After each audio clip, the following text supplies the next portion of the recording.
Here's everything that we did in London over spring break. We started out by eating at the Ivy in Chelsea.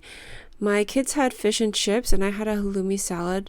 We came for afternoon tea, but it was a little too early. We just ordered regular food and took a long time to eat. And by the time 2:30 rolled around, we were ready to have cream tea, which was absolutely divine. And then after that, we just sort of walked around Chelsea and looked at the shops. We found this cute little stationery shop called Papersmiths, which is on Pavilion Road. They had these adorable pen clips that you can use to clip your pen to your journal. And I also like these little leather-bound books for kids.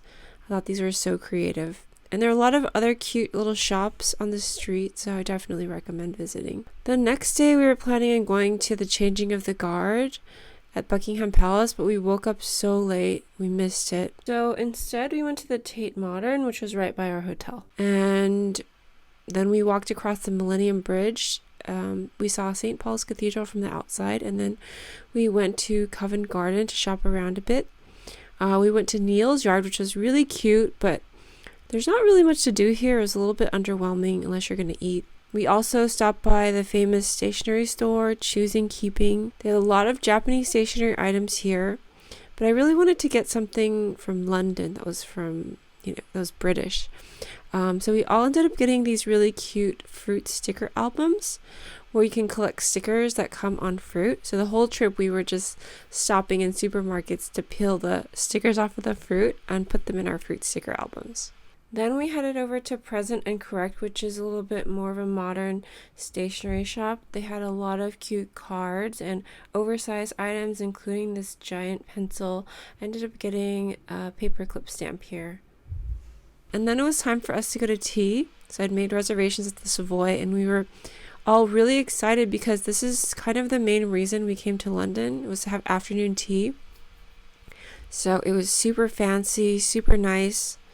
I really liked the Coronation chicken sandwich and the scones, and all the sandwiches and scones are refillable. They'll ask if you want more sandwiches, but it's so much food, you might not need it. So my older daughter and I both got the regular afternoon tea set, and my younger one got the kids set, which has different desserts and sandwiches. So this was a big shopping day because after going to have tea, we went to Liberty of London. We mostly walked around the kids area as well as the craft area and the bookshop. There were a lot of cute Anya Hindmarch pieces here. And then we went to Harrods. We mostly walked around the toy area, and my kids both ended up getting something. So the next day we set our alarm so that we wouldn't oversleep. We woke up in time for breakfast at the hotel, and then we headed over to Notting Hill. It was a Saturday, so honestly, this was a little bit disappointing because there were so many people here. It was crowded to the point where you were shoulder to shoulder with people, and it wasn't really enjoyable. And the famous Notting Hill bookshop it had a line at the door. So I had bookmarked all these places in Notting Hill, but everything was so crowded. I don't really recommend coming here on a Saturday. And then after that, we headed over to see Big Ben and Westminster Abbey, and we saw the London Eye. Near the London Eye, there's this Paddington Bear experience that I had booked. It's supposed to be sort of an interactive play type of thing, and it was cute, but it ended up being a little too juvenile for my kids, so I'd only recommend going here if your kids are 8 or under. I wish I would have booked tickets to go see something at Shakespeare's Globe. The next day we went to Warner Brothers Studios, which is outside of London, to see where Harry Potter was filmed. And honestly, this was probably one of the highlights of our trip. We're all Harry Potter fans, so it was so cool to see the actual sets and props that they use in the movie. It was like a Harry Potter museum, and they also had this green screen experience, which was really cool.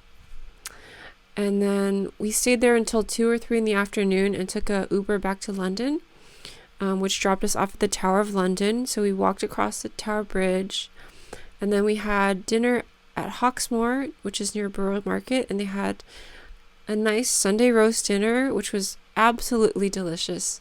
And then for dessert, we had sticky toffee pudding and pavlova, which we all devoured. So the last day of our trip, we went to see the changing of the guards at Buckingham Palace. And that was about all we had time for. We had an afternoon flight out of Heathrow, but we had to get there 3 hours early. It ended up being perfect timing for us to have tea again at Fortnum and Mason at the airport, and then we got on our flight and went home.